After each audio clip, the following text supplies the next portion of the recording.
வீட்டில் இருக்கும் பெண்கள் திடீர் அரசியல் யோகம் எப்படி சாத்தியமா? நீங்க பார்க்க கேள்விப்பட்டிருப்பீங்க. திடீர்னு பார்த்தீங்கன்னாக்க அந்த தொகுதி வந்து உள்ளாட்சி தேர்தல் வச்சுக்கோமே, கவுன்சிலர் தேர்தல் வச்சுக்கோமே, ஒரு தொகுதி வந்து பெண்களுக்கு ஒதுக்கிப்பாங்க.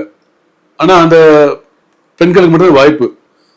ஒரு நபர் என்ன பண்ணுவாருனாக்கா தன் கட்சியை தன்னோட கட்சியில் நிக்க முடியாது ஆண்.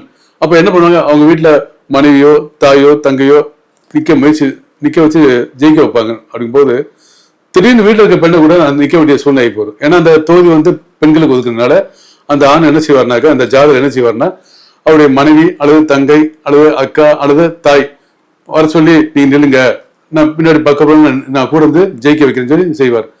அப்ப அந்த மாதிரி பெண்களுக்கு திடீர் அரசியல் யோகம் யாருக்கு கிடைக்கும்?